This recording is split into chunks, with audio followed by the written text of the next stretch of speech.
गुरुर्ब्रह्मा गुरुर्विष्णू गुरुर्देवो महेश्वरः गुरुर्साक्षात् परब्रह्म तस्मै श्री गुरवे नमः तस्मै श्री गुरवे नमः अवधूत चिंतन श्री गुरुदेव दत्त. नमस्कार. श्री दत्त महात्म्य बोधामृत या यूट्यूब चॅनलवर आपलं सहर्ष स्वागत करीत आहे. श्री दत्त महात्म्य बोधामृत या मालिकेच्या तिसऱ्या भागाला आपण सुरुवात करणार आहोत. या भागात श्री दत्तात्रेयांच्या नवविधा भक्तीचं महात्म्य आणि कीर्तन भक्तीचं वर्णन केलेलं आहे. 13 ते 19 आणि 28 ते 30 या ओव्यांचा आपण आज विचार करू. स्वामी म्हणतात, स्मरण आणि वंदन, सख्य सेवन आणि अर्चन, दास्य श्रवण कीर्तन, सर्व निवेदन, नवविधा भक्ती. 13व्या ओवीत स्वामींनी नवविधा भक्ती कोणत्या हे सांगितलंय. स्मरण, कीर्तन, श्रवण, सेवन, अर्चन, वंदन, दास्य, सख्य आणि आत्मनिवेदन या 9 प्रकारच्या भक्ती आहेत. 14 ते 16 ओव्यांमध्ये श्री दत्त महात्म्य ग्रंथात ज्या दत्तभक्तांच्या कथा आहेत आणि त्यांनी विशेषत्वाने कोणत्या प्रकारची भक्ती केली आहे याचं वर्णन तर आहे. खरं तर अधिकारी भक्ताकडून 9 ही प्रकारची भक्ती होत असते, पण त्यात एखाद्या भक्तीचं प्राबल्य अधिक असतं. त्या दृष्टीने कार्तवीर्य अर्जुन या सम्राटाने श्री दत्त गुरूंची स्मरण भक्ती केली. श्री दत्त महात्म्य ग्रंथातील दत्तलीलांचं, त्यांच्या उपदेशांचं, त्यांच्या भक्तांच्या कथांचं कीर्तन वेदधर्मा मुनींनी केलं. तर त्यांचा एकनिष्ठ शिष्य दीपक याने मनोभावे ते श्रवण केलं. विष्णुदत्त या विद्वान ब्राह्मणाने पत्नी समवेत अग्नी, सूर्य आणि श्री दत्त प्रभूंची सेवन भक्ती केली. राजा ययाती आणि देवयानीचा पुत्र यदू याने अर्चन भक्ती केली. तर मदालसा पुत्र अलर्काने वंदन भक्ती केली. आयुराजाने दास्य भक्ती केली.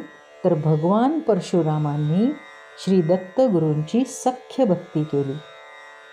सर्वस्वात्मनिवेदन कित्येक भक्तांनी करून, श्री दत्ती तल्लीन होऊन, निर्वाण स्थान घेतले. या भक्ती करता करताच जेव्हा ज्ञान प्राप्त झालं तेव्हा या सगळ्यांनी, तसंच इतर अनेकांनीही ज्ञानोत्तर पूर्ण समर्पण भावाने आत्मनिवेदन भक्ती केली. ती करतानाच त्यांची ज्ञान कर्मेंद्रिये, मनप्राण दत्तचरणी लीन झाली. या गोड भक्तिभावात मग्न असतानाच ते मुक्त झाले. जन्म मरणाच्या फेऱ्यातून सुटले. आता या नवविधा भक्तीची महती पुढे 17 ते 19 ओव्यांमध्ये स्वामी वर्णन करतात. पैकी 18वी ओवी आधी पाहू. निर्विशेष परब्रह्म साक्षात्कार करताश्रम, घडे मंदा त्याचा भ्रम, वारी हे क्रमदावनी. निर्विशेष परब्रह्माचा साक्षात्कार. काय आहे हे निर्विशेष परब्रह्म? निर्विशेष म्हणजे जे विशेष नाही. मग विशेष म्हणजे काय? 5 महाभूत, ज्ञान कर्मेंद्रिय, 5 तन्मात्रा आणि अंतःकरण चतुष्टय अशा 24 तत्वांच्या संघाताला विशेष म्हणतात. हा संघात म्हणजेच ब्रह्मांड आणि व्यष्टी पातळीवर देह. हा संघात कसा आहे? निर्जीव, सतत परिवर्तनशील, अशाश्वत असा आहे. तो अज्ञान स्वरूप आहे. म्हणजे बघा, डोळे रूप तर ग्रहण करतात, पण त्या रूपाचं ज्ञान त्यांना होत नाही. मग ते ज्ञान कोणामुळे होतं? अर्थात ज्ञानस्वरूप, चैतन्य स्वरूप आत्म्यामुळे. तो आहे तोपर्यंत देह सजीव आहे. पण देहाचे कोणतेही गुणधर्म त्याच्यात नाहीत. म्हणजे जे या विशेषच्या अतीत आहे तेच निर्विशेष परब्रह्म. देहात राहून देहापेक्षा भिन्न असं 25वे तत्व. आता अशा या परब्रह्माचा अर्थात आत्मदेवाचा साक्षात्कार कठीण का आहे? त्याची 2 कारणं आहेत बरं का. हा साक्षात्कार ज्या चित्तात होतो ते चित्त, आणि दुसरं या परब्रह्माचं स्वरूप. प्रथम चित्ताचा विचार करू. बघा, सरोवरातलं पाणी स्वच्छ, नितळ आणि स्थिर असेल तर त्याचा तळ स्पष्ट दिसतो. पण तेच गढूळ, सतत हलणारं असेल तर तळ दिसतो का? तसंच अनेक जन्मांच्या कर्मफळांच्या संस्कारांमुळे गढूळ झालेल्या आणि वासनांच्या जोरामुळे सतत क्षोभ पावणाऱ्या चित्तात आत्मदेव असूनही त्यांचा साक्षात्कार होणं कठीण कर्म झालेलं आहे. आता दुसरी गोष्ट म्हणजे निर्विशेष परब्रह्माचं स्वरूप. कसं आहे ते? अव्यक्त, निर्गुण, निराकार. बघा, पंखा फिरताना दिसतो, पण त्याला फिरवणारी वीज दिसते का? पण पंखा फिरतो हीच त्या विद्युत शक्तीच्या अस्तित्वाची खूण आहे. तसंच प्रकृतीच्या निर्मितीतील सर्व चराचर सृष्टी सजीव, सचेतन आहे हे दिसतं, पण त्यांना सजीव करणारं, सचेतन करणारं परमतत्व दिसत नाही. देह हालचाल करतो हीच त्या दिव्य परमात्म्याच्या अस्तित्वाची खूण आहे. आता असं असल्यामुळे या शक्तिस्वरूप अव्यक्त, अदृश्य परब्रह्माचा साक्षात्कार करून घेणं आम्हा सामान्य माणसांना अतिशय कठीण आहे. पण त्याचबरोबर या महाकठीण गोष्टीची प्राप्ती अशक्य नाही त्यावरही उपाय आहे, हा दिलासाही स्वामी देतात.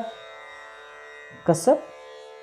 ज्या कारणांमुळे साक्षात्कार कठीण झाला आहे ती कारणं दूर करणं हाच त्यावरचा उपाय.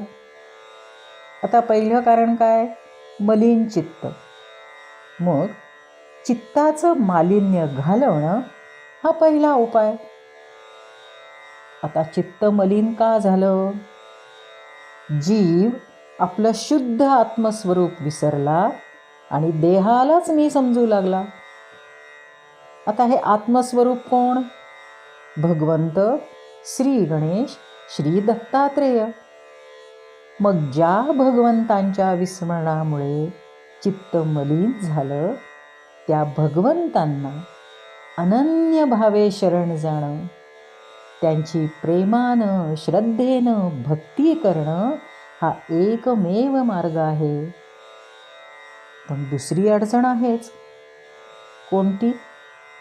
अहो, भक्ती करण्यासाठी तो दिसायला तर हवा ना. तो तर निर्गुण निराकार आत बाहेर सर्वत्र व्यापून असला तरी अव्यक्त आणि अलिप्त आहे. अशा या न दिसणाऱ्या आत्मदेवाची भक्ती करायची तरी कशी? साक्षात्कार तर फारच लांबची गोष्ट आहे. बर, एखाद्याने ह्या निर्गुणाची भक्ती करायची ठरवली तरी तीही त्याला भ्रमात पाडणारी ठरते. जे पाहिलं नाही, अनुभवलं नाही, त्याची जो तो आपापल्या कुवतीनुसार कल्पना करणार, त्या कल्पनेला काही उपमा देणार आणि या कल्पनांमुळे तर चित्त अधिकच अस्थिर होणार. म्हणून मग या देहाला मी समजणाऱ्या जीवाला आपल्यासारखाच देहधारी परमेश्वर उमगतो. या सगुण साकार प्रतीकांमुळे मग परब्रह्माला देवी देवतांचं रूप येतं. त्या रूपात परमात्म शक्ती असल्याची श्रद्धा आणि भक्ती निर्माण होते. मन त्याच्या नामस्मरणात पूजनात भजनात सहज रमतं. स्वामी म्हणतात, सगुण ब्रह्मध्याने मन शीघ्र होई सावधान, मग निरस्तोपाधी कल्पन स्वात्मज्ञान स्फुरतसे. असं ब्रह्माच्या सगुण रूपात मन स्थिर झालं की कल्पनांच्या उपाधींच्या मागे धावणं संपतं. त्या सगुणाचे डोळे बंद करून ध्यान करणं सोपं झालं. बरं, आता जेव्हा भक्त सगुणाची भक्ती करतो तेव्हा त्यात परमात्म शक्ती आहे, हा सर्व शक्तिमान आहे, हे गृहीत धरूनच तर भक्ती करतो ना. म्हणजे भक्ती शक्तीचीच, भक्ती निर्गुणाचीच, पण माध्यम सगुणाचं. स्वामींचा विश्वास आहे की अशी सगुणाची भक्ती करता करताच निर्गुणाची भक्ती प्राप्त होणार आहे. म्हणजे आधीच्या 18व्या ओवीत वारी हा क्रम दावनी असं म्हणताना स्वामींनी कोणता क्रम सांगितला आहे? सगुण देह ते निर्गुण आत्मस्वरूप, देह ते देही, क्षेत्र ते क्षेत्रज्ञ, असा हा क्रम आहे. एरवी तो सोपा नाही, पण त्यासाठी आचरणात आणलेला भक्ती मार्ग मात्र सोपा आहे. आणि तो एकदा हाती लागला की मग आनंदच आनंद देणारा आहे. म्हणजे बाहेरील सगुण मूर्तीची समर्पण भावाने भक्ती करता करताच देहभान हरवून त्या आतल्या महत्त्वाशी एकरूप होणं, स्थूल देहानं भक्ती करता करताच ती सूक्ष्म पातळीवर पोहोचणं, अपराभक्तीचं पराभक्तीत रूपांतर होणं, हा मार्ग आहे. निर्गुणाला जाणायचं तर जीवाला या मार्गावरूनच निर्गुणाच्या सूक्ष्मतम पातळीवर पोचायला हवं. तसं झालं की भक्ती करावी लागत नाही, ती आपोआप होते. म्हणजे स्वामींना अपेक्षित असलेला क्रम कोणता की ज्यामुळे सामान्य भक्तांच्या भ्रमाचं निरसन होईल? तर भक्ती करता करता ती आपोआप होणे. भक्ती करता करता ती आपोआप होणे हा क्रमच मग सगळ्या अस्थिरतेला नष्ट करून स्थिर शांत चित्त प्रदान करणारा आहे. अशा चित्तातच मग आत्मदेवाचं स्फुरणरूपी अस्तित्व जाणवतं. हे जाणवू लागणं म्हणजेच चिदाकाशात आत्मज्ञानाची पहाट होणं आहे. इथं आणखीही दिव्य घटना घडतात. स्वामी म्हणतात, भक्ती ज्ञानाची माऊली, करी कृपेची सावली, जिणे नामरूपा आणिली, ब्रह्ममूर्ती भली अनायासे. स्वामी भक्तीला ज्ञानाची माऊली म्हणतात. कशी? अहो, भक्तीच्या गर्भातच ज्ञानाचं बीज असतं, पण ते सुप्त असतं. कंदिलाच्या काचेवरची काजळी स्वच्छ केल्याशिवाय जसा आतल्या ज्योतीचा प्रकाश बाहेर दिसत नाही ना, तसंच चित्ताचं शुद्धीकरण झाल्याशिवाय आतल्या आत्मज्ञानाचा प्रकाश जाणवत नाही. ही शुद्धी भक्तीमुळे होते. जसजशी भक्ती वाढत जाते तसा रजो तमो गुणांचा मळ कमी कमी होऊन सत्वगुण वाढीला लागतो. भक्ताच्या आचरणात, व्यवहारात सात्विकता जाणवू लागते. त्याचबरोबर भक्ती निष्कामही होऊ लागते. आणि या सात्विक भगवत प्रेमाच्या सिंचनाने भक्तीच्या गर्भातलं ज्ञानाचं सुप्त बीज अंकुरायला लागतं आणि भक्ती आपोआप होऊ लागते. ईश्वरानुराग सुरू होतो आणि इथे आपल्या देहापेक्षा भिन्न आत्मशक्तीची चाहूल लागते. मग भगवंत कृष्ण आणि गोपी भावातला भक्त यांची लपाछपी सुरू होते. भगवंत मध्येच अनाहत नादांचं रूप घेऊन खुणावतात. कधी बासरीची धून, तर कधी घंटानाद. कधी मध्येच दिव्य सुगंधांची उधळण करतात, तर कधी लाल, पिवळ्या, निळ्या रंगाच्या तेजाची पखरण करतात. भक्ताला आपल्या दिव्य लीलांच्या मोहजालात गुरफटवून टाकतात. मग त्यांना पकडण्यासाठी, त्यांच्या दर्शनासाठी भक्त व्याकुळ होतो. अशी ही गंमत आहे. भक्तीचा मार्ग सगुणाकडून निर्गुणाकडे असा सुरू असताना हे निर्गुण भगवंत आपलं निर्गुणत्व टाकून असं सगुणत्व धारण करतात.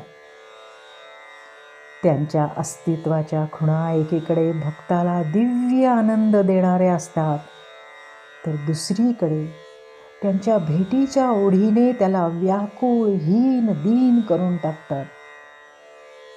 आणि या ईश्वरानुरागाची प्राप्ती होत असतानाच भक्तीच्या गर्भात अंकुरणाऱ्या ज्ञानाच्या तेजाने भक्ती रसरशीत होते, मोहरून येते, फुलून येते. आत्मस्वरूपाचं देहातील अस्तित्व असं वेगळं जाणवणं म्हणजेच आत्मज्ञान होण्याची सुरुवात आहे. ही सांगून ऐकून समजण्याची गोष्ट नसून ज्याची त्याने अनुभवण्याची आहे. या ईश्वरानुरागाचा अनुभव भक्तीमुळे येतो की भगवंतांच्या अस्तित्वाच्या जाणीवेमुळे अर्थात ज्ञानामुळे येतो, हे वेगळं सांगता येत नाही. कारण या अवस्थेत चित्शक्ती, भक्ती आणि ज्ञान सगळे एकरूपच असतात. नव्हे, भक्तीच्या गर्भातून ज्ञान प्रसवत असतं. भक्तीच्या गर्भातून ज्ञान प्रसवत असतं. म्हणूनच स्वामी तिला ज्ञानाची माऊली म्हणतात. यानंतर भक्ती आणखी दृढ आणि सूक्ष्म होऊ लागते. तेव्हा भगवंत स्वयंप्रभ श्री दत्तात्रेय 2 भुवयांच्या मध्ये आपलं ज्योतिर्मय स्वरूपाचं दर्शन देतात. हाच तो निर्विशेष परब्रह्माचा, स्वयंप्रभ श्री दत्तात्रेयांचा, आपल्याच आत्मस्वरूपाचा सगुण साक्षात्कार, देहात राहून देहापेक्षा भिन्न असणाऱ्या नारायणाचा साक्षात्कार. पण चितकणांच्या तेजपुंज कणांनी युक्त असा हा साक्षात्कार खरा साक्षात्कार नव्हे. ही भगवंतांची केवळ आभा आहे. पण आम्ही सामान्य भक्त भक्तिमार्गाने इथपर्यंत पोहोचू शकतो. पण इथं महत्त्वाची गोष्ट घडते की निर्गुण तत्वाची ओळख होऊ लागल्याने मनाच्या सगळ्या शंका फिटतात. परमेश्वरी संबोध पक्का होण्यासाठी भक्ताला भगवंतांच्या प्रतिमेची गरज होती. पण आता देहातच आल्हादिनी आत्मशक्तीचा अनुभव होऊ लागल्याने सगुण भक्ती कमी होऊन आतच निर्गुण तत्वाच्या सहवासात भक्त रममाण होतो. आणखी उच्च अवस्था, माझ्यात जसा आत्मदेव आहे तसा संपूर्ण सृष्टीतील प्रत्येकाला तो व्यापून आहे याचाही अनुभव येतो, त्याचाही साक्षात्कार होतो.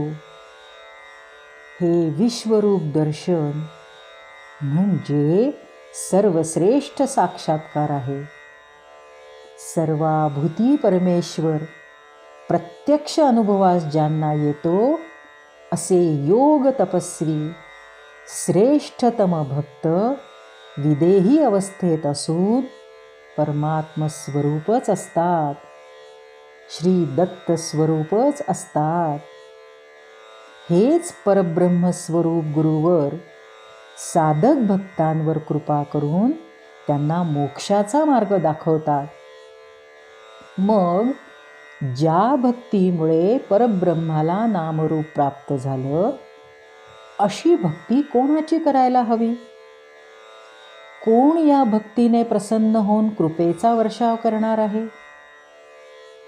कोणाच्या कृपेने परब्रह्म साक्षात्कार होणार आहे आणि भक्तच परब्रह्म स्वरूप होणार आहे? श्री दत्तात्रेय आणि त्यांचंच स्वरूप असलेली आपल्या समोर चालती बोलती दुसरी सगुण परब्रह्ममूर्ती आहे, तीच आपली सद्गुरू माऊली. साधक बालकाला आत्मज्ञानाचं अमृतपान करवणारी एक आणि एकच माऊली आहे, सद्गुरू कृपा शक्ती. सद्गुरूंची प्रसन्नता वाढवणाऱ्या भक्तावर ही गुरुशक्ती परमकृपा करते. साधक भक्त जेव्हा श्री दत्तात्रेय आणि श्री गुरु माऊली यांची अनन्य भावाने भक्ती करतो, तेव्हा या माऊली त्याच्यावर वरदाभयद हस्त धरतात. त्रिविध तापांचे चटके कमी होतात, साधनेतले अडथळे कमी होतात. भक्ती आणि मुक्तीच्या या आनंद यात्रेत भक्त कुठेच एकटा नसतो. आपल्या निर्गुण तत्वाचं दर्शन आणि अनुभव येऊन पुढे सगळं जगच परब्रह्मस्वरूप जाणवू लागेपर्यंत ही कृपा शक्ती आमच्यावर कृपेची सावली धरते. अंतिम ध्येय प्राप्त होईपर्यंत आमचं बोट सोडत नाही.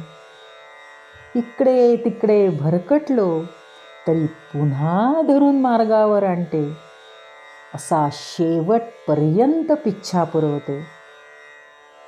अशा श्री दत्त प्रभूंना आणि सद्गुरू माऊलींना क्षणभरही विसरता कामा नये. माझं सर्वस्व तूच आहे असं म्हणून अनन्य भावाने त्यांच्या चरणी समर्पित व्हावं आणि नित्य साधनरत राहावं. जेवढं जास्तीत जास्त भक्तिभावाने आणि जास्तीत जास्त वेळ साधन घडेल तेवढा जास्त वेळ आपल्या आराध्याशी आणि सद्गुरूंशी अनुसंधान राहील. मोक्षाच्या मार्गावरील आनंद यात्रा गतिमान होईल. बंधू भगिनींनो, 1 ते 19 ओव्या श्री दत्त महात्म्य ग्रंथाचं प्रयोजन आणि वाचन मननाचा असा दृष्टिकोन तर देतातच, पण आपलं ध्येय आणि ध्येयपूर्तीच्या मार्गाची ओळखही करून देणारे आहेत. त्यामुळे श्री दत्त महात्म्य सुरू होण्यापूर्वी या ओव्यांचं वारंवार चिंतन करावं ही नम्र विनंती. आता पुढे 20 ते 63 ओव्यांमध्ये परमपूज्य स्वामींनी नवविधा भक्तीचं कमी शब्दात पण अत्यंत सखोल आणि मार्मिक वर्णन केलेलं आहे. भक्ती कशी असावी हे सांगताना ती कशी नसावी यावरही परखड टीका केलेली आहे. आपण ही प्रत्येक प्रकारची भक्ती ती भक्ती करणाऱ्या भक्ताच्या आख्यानाच्या आधी घेऊ, म्हणजे ती अधिक स्पष्ट होईल. परंतु कीर्तन आणि श्रवण या भक्ती मात्र आधी घेऊ. आज 28 ते 30 ओव्यांचं चिंतन करू. यात आहे कीर्तन भक्ती. आता कीर्तन कोण करील? ज्याचं भगवत प्रेम इतकं वाढलं आहे की त्यांच्याशिवाय काही बोलू नये, काही ऐकू नाही असं वाटू लागतं. वाचन मननही त्याच दृष्टीने होऊन तो भगवंतांना जास्तीत जास्त समजून घेण्याचा प्रयत्न करताना परोक्ष ज्ञानाने समृद्ध होतो. यातच पूर्वपुण्यफलाचा उदय झाला तर परमकृपा करणारी सद्गुरू माऊलीही भेटते. त्यामुळे अपरोक्ष ज्ञानाचीही प्राप्ती होते.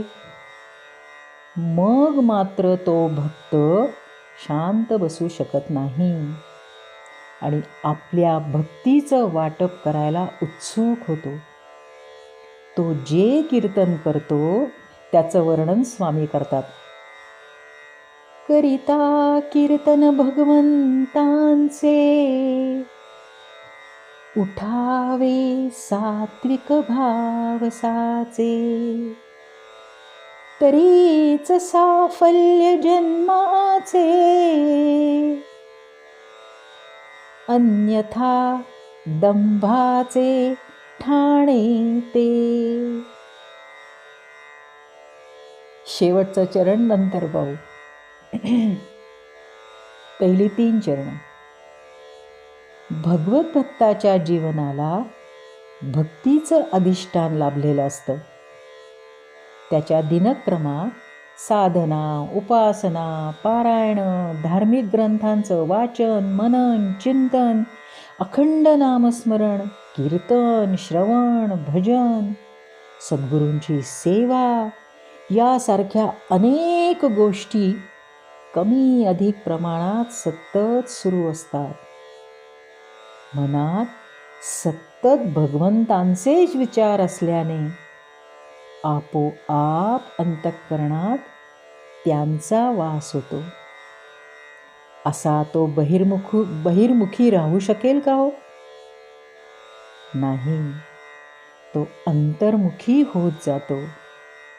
त्यामुळे रजो तमो गुणांचा झपाट्याने ऱ्हास होऊन सत्वगुण वाढीला लागतो. चित्त शुद्ध होऊ लागते. चित्तशुद्धी, भगवत भक्ती आणि सात्विक वृत्ती या परस्परांवर अवलंबून असणाऱ्या गोष्टी आहेत. या तिघांची जसजशी वाढ होते तसतसं भगवंतांचं नुसतं स्मरण जरी झालं तरी हृदय भरून येतं, वाचा गदगदीत होते, अंगभर रोमांच उभे राहतात, डोळ्यातून प्रेमाश्रू वाहू लागतात. हेच सात्विक भाव. कीर्तन करता करता जेव्हा असे सात्विक भाव कीर्तनाच्या काया वाचा मनावर दिसू लागतात, तेव्हा तेच भाव श्रोत्यांच्या मनातही उमलून येतात. भक्तीने चिंब भिजलेले कीर्तनकाराचे हे सात्विक भाव श्रोत्यांच्या मनातही पाझरतात. कीर्तनकाराचं भावयुक्त शब्द श्रोत्यांच्या हृदयाला स्पर्श करतात, अंतःकरणाचा ठाव घेतात. सगळा सभामंडप भावभक्तीने डोलू लागतो. भगवंतांशी आतून तदाकार झालेला कीर्तनकार आत त्यांना पाहतो आणि मुखानं त्यांचं स्तवन करतो, तेव्हा त्याचं देहभान गळून पडतं. अंतरंगी रंगलेला तो भगवंतांच्या ज्या लीलांचं वर्णन करतो तसेच आविर्भाव त्याच्या काया वाचा मनावर दृश्य होतात. कधी लढीवाळ हट्ट तर कधी लटका राग, कधी शौर्य, कधी विरह तर कधी प्रेमाचा वर्षाव. असं भगवंतांशी आतून एकरूप होणं म्हणजेच त्यांची पूजा आहे.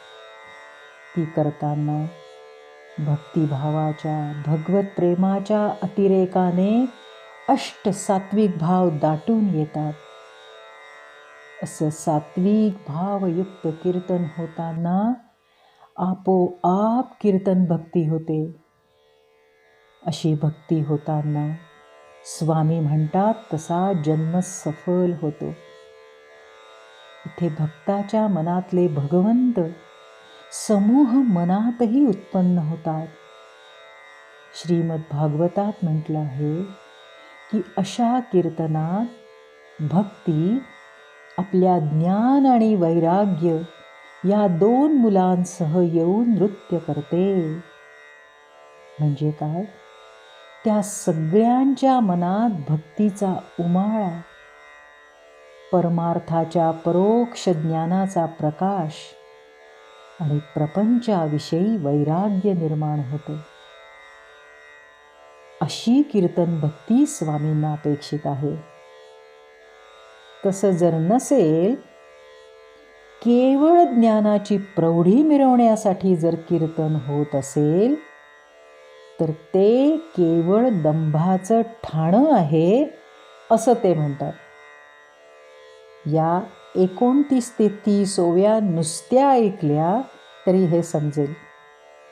स्वामी म्हणतात, नो हे हृदय सद्गदित, नो हे वाचा गद्गदित, न होत नो रोमांचित, प्रेमाश्रुपात नो हे जरी, अंतर्भान नो हे जरी, देहभान न उडे तरी, दंभ मिथ्या प्रलापापरी, जाणीजे चतुरी कीर्तन प्रौढी. भक्तीच्या ओलाव्याशिवाय शब्द कोरडे असतात. केवळ माझ्याकडे किती ज्ञान आहे याचं प्रदर्शन करण्यासाठी जर कीर्तन होत असेल तर ती केवळ आत्मप्रौढीच आहे. भक्ती रसाशिवाय होणारं कीर्तन हे कीर्तनच नव्हे. आता कीर्तन कोणाचं करायचं ही 27वी ओवी आपण पुढील भागात पाहू. आज इथेच थांबू.